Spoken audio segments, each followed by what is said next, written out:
Welcome to my channel. இன்னைக்கு இந்த வீடியோல தரமான 5 கிரைம் த்ரில்லர் படங்களை பத்தி தான் பார்க்க போறோம். இந்த 5 படங்களும் தமிழ் டப்பிங்லயே அவைலபிளா இருக்கு. இந்த 5 படங்களை நீங்க ஓடிடில போய் பார்க்கணுமான்னு கேட்டீங்கன்னா அப்படிலாம் கிடையாது. இந்த 5 படமும் யூடியூப்ல ஃப்ரீயாவே அவைலபிளா இருக்கு.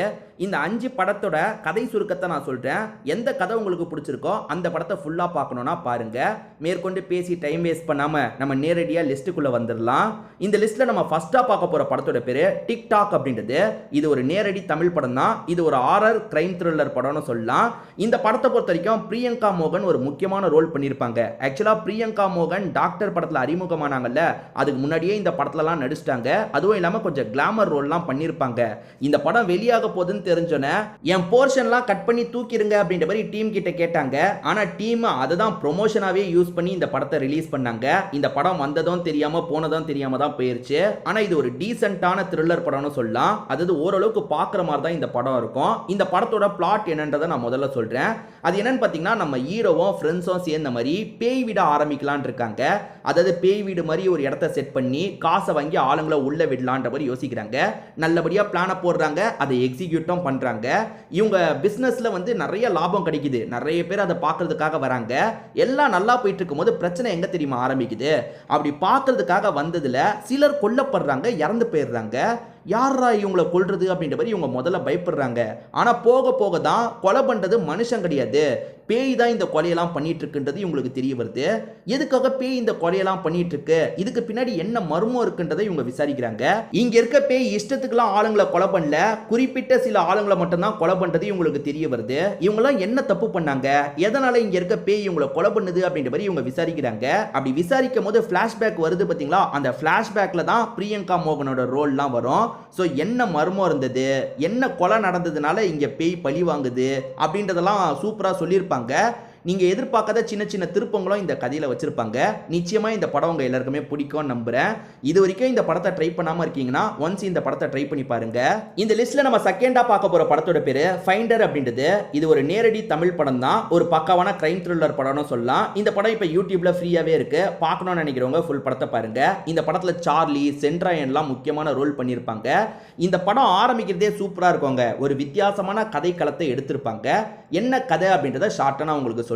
ஜெயில இருக்க எல்லாருமே குற்றவாளிகள்னு சொல்ல முடியாதுல்ல, ஏன்னா சிலர் குற்றம் பண்ணிருக்க மாட்டாங்க. அவங்க சைடுல வாதாடுறதுக்கு போதுமான லாயர் இல்லாததுனால குற்றம் சுமத்தப்பட்டு அவங்க ஜெயிலுக்கு போயிருக்க கூட வாய்ப்பு இருக்குல்ல. அந்த மாதிரி ஆளுங்களுக்கு நம்ம ஹெல்ப் பண்ணோம் அப்படின்ற மாதிரி ஹீரோவும் டீமும் முடிவு பண்றாங்க. அதுக்காக நிறைய பேர்கிட்ட பேம்ப்ளெட்லாம் தந்துட்டு இருக்காங்க, விளம்பரம்லாம் பண்ணிட்டு இருக்காங்க.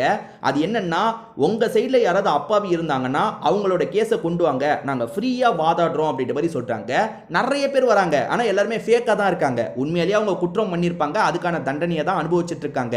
ஆனா ஃபேமிலி மெம்பர்ஸ் ஃப்ரீயா பார்க்கலாம்ல, அதனால இவங்க கிட்ட வருவாங்க. இவங்க அதெல்லாம் ரிஜெக்ட் பண்ணிடுவாங்க. ஆனா ஒரு பொண்ணு இருக்கா பாத்தீங்களா, என்னோட அப்பா எந்த ஒரு தப்புமே பண்ணல, அவர் தேவையில்லாம மாட்டிக்கிட்டாரு, எப்படியாவது அவரை காப்பாத்துங்கன்ற மாதிரி கேட்கிறா. சோ அந்த அப்பாவோட கேஸ் என்னன்றதை இவங்க விசாரிக்க ஆரம்பிக்கிறாங்க. அப்பதான் அந்த அப்பா மேல தப்பு இல்லைன்றது இவங்களுக்கு தெரிய வருது. அந்த அப்பாவும் அவரோட ஃப்ரெண்டும் செய்யாத கொலைக்கு கொஞ்சம் காசு கிடைக்கும்ன்றதுக்காக பழியை ஏத்துக்கிட்டு போயிடுறாங்க. அப்படி போனவங்க மாட்டிக்கிறாங்க. சோ அவங்க ரெண்டு பேர் தப்பு பண்ணலன்றதை இவங்க முதல்ல கன்ஃபார்ம் பண்றாங்க. அப்போ உண்மையில அந்த தப்பு பண்ணது யாரு, 8 வருஷத்துக்கு முன்னாடி நடந்த கேஸை இப்போ இவங்க விசாரிக்கிறாங்க. ஏன்னா உண்மையான குற்றவாளியை கண்டுபிடிச்சிட்டா இவங்க ரெண்டு பேரை காப்பாத்திரலாம்ல, அதுக்காக தான் நிறைய விசாரணைலாம் பண்றாங்க. இந்த விசாரணையெல்லாம் முடிச்சு உண்மையான குற்றவாளியை கண்டுபிடிச்சு அப்பாவை காப்பாத்தினாங்களா இல்லையான்னு சொல்றது தான் இந்த படத்தோட கதையா இருக்கும். சார்லி தான் அந்த அப்பா ரோலை பண்ணியிருப்பாரு. ரொம்ப ரொம்ப எமோஷனலா சில சீன்லாம் வரும், நல்லாவே இருக்கும். இது வரைக்கும் இந்த படத்தை ட்ரை பண்ணாம இருக்கீங்கன்னா கண்டிப்பா ட்ரை பண்ணி பார்த்துருங்க.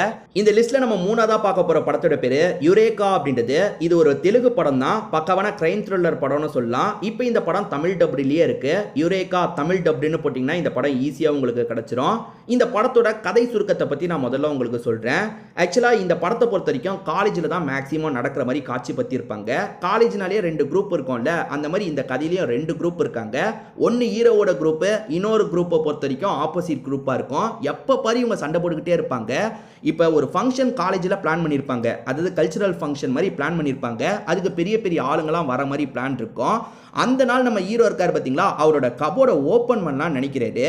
பார்த்தா அந்த இடத்துல ஒரு டெட் பாடி இருக்கு. அது யாரோட பாடின்னு பார்த்தா ஹீரோ கூட எப்ப பாரு ஒரு பையன் சண்டை போட்டுக்கிட்டே இருப்பான் பாத்தீங்களா, அவன் தான் அந்த இடத்துல டெட் பாடியா இருக்கான். அவன் பாடியை பார்க்குற ஹீரோ செம்மையா ஷாக் ஆயிடுறாரு. இப்போ ஹீரோவோட உடம்புல எல்லாம் பிளட் ஒட்டிக்குது. இந்த இதோட யாராவது பார்த்தாங்கன்னா ஹீரோ தான் கொலை பண்ணாருன்னு நினைப்பாங்கல்ல, அதை நினைச்சு ஹீரோவும் பயப்படுறாரு. இவன் இறந்து போனாலே நம்ம மேல தான் டவுட் வரும். இப்போ நம்ம மேல இவனோட பிளட் எல்லாம் வேற பட்டுருச்சு, நம்ம உண்மையான குற்றவாளியை கண்டுபிடிச்சாதான் நம்ம இந்த கேஸ்ல இருந்து தப்பிக்க முடியும்ன்ற மாதிரி யோசிக்கிறாரு. இவருக்குன்னு சில ஃப்ரெண்ட்ஸ் இருப்பாங்கல்ல, அந்த ஃப்ரெண்ட்ஸுங்க கிட்ட மட்டும் விஷயத்த சொல்லிட்டாரு. அப்படி சொல்றவரு இவனை யாரு கொலை பண்ணது, இந்த இடத்துல வச்சு யாரு கொலை பண்ணது, என் மேல பழி விழணுன்றதுக்காக பிளான் பண்ணி தான் இப்படி பண்ணிருக்காங்க, அது யாருன்றதை கண்டுபிடிக்கணும்னு நினைக்கிறாரு. பத்தாததுக்கு இந்த ஃபங்க்ஷன்ல பெரிய ஆளுங்களாம் வந்ததுனால போலீஸுங்களும் பாதுகாப்பு தரதுக்காக வந்திருப்பாங்க. அந்த போலீஸுங்க கண்ணிலையும் பாடி மாட்டக்கூடாது. அதே சமயம் கொலை பண்ணவன் இங்கே தான் இருக்கான், அது யாருன்றதை நம்ம கண்டுபிடிக்கணுன்ற மாதிரி இவர் ட்ரை பண்ணிட்டு இருக்காரு. நிறைய ட்விஸ்ட் அண்ட் டர்ன்ஸ்லாம் வச்சு கொண்டு போயிருப்பாங்க. உண்மையிலேயே ஒரு சூப்பரான படம்னு சொல்லலாம். இது வரைக்கும் நீங்க இந்த படத்தை பார்க்காம இருக்கீங்கன்னா நிச்சயமா ஒரு வாட்டி ட்ரை பண்ணி பாருங்க, நீங்க ஏமாந்து போக மாட்டீங்க. ஒரு சூப்பரான படம் பார்த்த மாதிரி தான் இருக்கும். இந்த படத்துல டிம்பிள் ஒரு ரோல் பண்ணிருப்பாங்க. ஏறக்குறைய அவங்க இண்டஸ்ட்ரியில வந்த புதுசுல இந்த படத்துல பண்ணிருப்பாங்க போல. இந்த லிஸ்ட்ல நம்ம நாலாவதா பார்க்க போற படத்தோட பேரு எலக்ட்ரா அப்படின்றது. இந்த படம் விக்டோரியான்ற பேர்ல தமிழ் டப்டுல அவைலபிளா இருக்குன்னு நினைக்கிறேன். எலக்ட்ரா தமிழ் டப்டுனோ போடுங்க, அப்படி இல்லைன்னா விக்டோரியா தமிழ் டப்டுன்னு போடுங்க, இந்த படம் உங்களுக்கு கிடைச்சிரும். இந்த படத்துல பிரகாஷ் ராஜ், மனிஷா கொய்ராலா, நயன்தாரா இந்த மாதிரி நிறைய பேர் இணைஞ்சு நடிச்சிருப்பாங்க. இந்த படத்தோட கதை ரொம்பவே குழப்பமா இருக்கும். நீங்க அவ்வளவு சீக்கிரம்லாம் இந்த படத்தை புரிஞ்சுக்க முடியாது. அதுவும் தமிழ் டப்பிங்ல சில மாற்றங்கள்லாம் பண்ணி கதையை கொஞ்சம் கொதறி தான் வச்சிருப்பாங்க. வித்தியாசமான படம்லாம் எனக்கு பிடிக்கும், புரியாத படம்லாம் பார்க்கறதுக்கு எனக்கு பிடிக்கும்னு நினைக்கிறவங்க கண்டிப்பா இந்த படத்தை ட்ரை பண்ணி பாருங்க. இந்த படத்தோட பிளாட்டை நான் ஷார்ட்டா சொல்றேன். அது என்னன்னு பார்த்தீங்கன்னா, நயன்தாராக்கு அப்பாவை ரொம்ப பிடிக்கும். அந்த அப்பா திடீர்னு இறந்து போயிடுறாரு. அந்த விஷயத்தை இவங்களால ஏற்றுக்கவே முடியல. அப்பாவை அம்மா தான் ஏதோ பண்ணிட்டாங்க, அதாவது அம்மாக்கும் அப்பாக்கும் செட் ஆகல, அம்மா தான் பிளான் பண்ணி ஏதோ பண்ணிட்டாங்கன்ற மாதிரி அம்மா மனிஷா கொய்ராலாவை நயன்தாரா சந்தேகப்பட்டு இருக்காங்க. இதை தாண்டி இந்த அம்மா மனிஷா கொய்ராலாக்கு வேற ஒரு நபர் கூட பழக்கம்லாம் போயிட்டு இருக்கு. இந்த பழக்கத்துக்காக தான் அப்பாவை சாவடிச்சிருக்க வாய்ப்பு இருக்குன்ற மாதிரி நயன்தாரா சந்தேகப்படுறாங்க. நயன்தாராவை பொறுத்த வரைக்கும் ஒரு போலீஸ் ஃப்ரெண்ட் இருப்பாரு, அவர் இவங்களை லவ் பண்ணிட்டு இருப்பாரு. இவங்களுமே அவர் மூலியமா ஏதாவது ஹெல்ப் வாங்கலாமான்னு ட்ரை பண்றாங்க. அதே மாதிரி இவங்களுக்கு தம்பி மாதிரி ஒருத்தன் இருப்பான், அவங்கிட்டயும் ஹெல்ப் எல்லாம் கேட்கறாங்க. இவங்க ரெண்டு பேருமே அப்பாவோட சாவுக்கு பின்னாடி இருக்க மர்மத்தை கண்டுபிடிச்சாங்களா இல்லையான்னு சொல்றது தான் இந்த படத்தோட மீதி கதை. நான் முன்னாடி சொன்ன மாதிரி இது ரொம்ப வித்தியாசமான படம், அதே மாதிரி குழப்பமான படமும் கூட.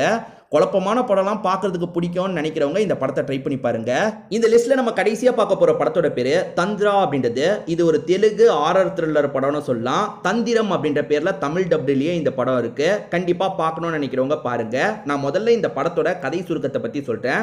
நம்ம ஹீரோயினை பொறுத்த வரைக்கும் காலேஜ் படிக்கிறவங்களா இருப்பாங்க. நம்ம ஹீரோயின் கிட்ட வித்தியாசமா ஒரு சக்தி இருக்கு. அது என்னன்னா, இவங்களால பேய்களை எல்லாம் பார்க்க முடியும். ஸோ பேய்களை பார்க்க முடியும்ன்றதுனால இவங்க அந்த பேய்களுக்கு கொஞ்சம் ஹெல்ப் பண்ணணும்லாம் நினைக்கிறாங்க. எல்லா பேய்க்குமே ஒவ்வொரு கஷ்டம் இருக்கும் பார்த்தீங்களா, அந்த கஷ்டத்தை நம்ம கொஞ்சம் ஹெல்ப் பண்ணணும் அப்படின்ற மாதிரிலாம் இவங்க யோசிச்சுட்டு இருக்காங்க. இவங்களுக்கு எப்படி இந்த சக்தி வந்ததுன்னா, இவங்க அம்மாவாலன்ற மாதிரி ஒரு ஃப்ளாஷ்பேக் இருக்கும். அந்த ஃப்ளாஷ்பேக்குள்ளலாம் நம்ம போக வேணாம்.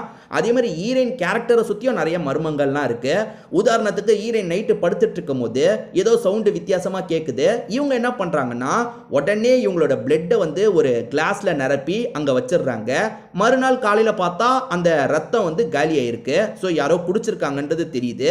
யார் இந்த மாதிரி பண்ணா, இவங்க யாருக்கு தான் பிளட்டை வைக்கிறாங்க, இதை தாண்டி இவங்களால பேயை பார்க்க முடியும்ல, அப்படி பார்க்க முடியறதுனால அந்த பேய்களுக்கு என்ன மாதிரிலாம் இவங்க ஹெல்ப் பண்ணாங்க, அதெல்லாம் சொல்றது தான் இந்த படத்தோட கதையா இருக்கும். இந்த கதையில நீங்க எதிர்பார்க்காத சின்ன ட்விஸ்ட் அண்ட் டர்ன்ஸ்லாம் வச்சு கொண்டு போயிருப்பாங்க. த்ரில்லிங்காகவும் கொண்டு போயிருப்பாங்க, அதே மாதிரி வந்து சஸ்பென்ஸாகவும் கொண்டு போயிருப்பாங்க. ஒரு நல்ல படம்னு சொல்லலாம். நான் தெலுங்குல வந்த புதுசுலேயே பார்த்துட்டேன். இப்போ தந்திரம்ன்ற பேர்ல தமிழ் டப்டுலயே இருக்கு. பார்க்காம இருக்கவங்க கண்டிப்பா பார்த்துருங்க. இந்த லிஸ்ட்ல நான் சொன்ன 5 படங்களுமே நல்ல படம் தான். அதுல ஏற்கனவே நீங்க எந்தெந்த படங்களை பார்த்துருக்கீங்க, எந்தெந்த படம் உங்களுக்கு பிடிச்சது, எதெல்லாம் உங்களுக்கு பிடிக்கலன்றதை கண்டிப்பா கமெண்ட் செக்ஷன்ல சொல்லுங்க. ஏன்னா இந்த வீடியோவை பார்க்குற மற்றவங்களுக்கு அது யூஸ்ஃபுல்லா இருக்க வாய்ப்பு இருக்கு. திரும்பி வேற ஒரு வீடியோல நம்ம பார்க்கலாம்.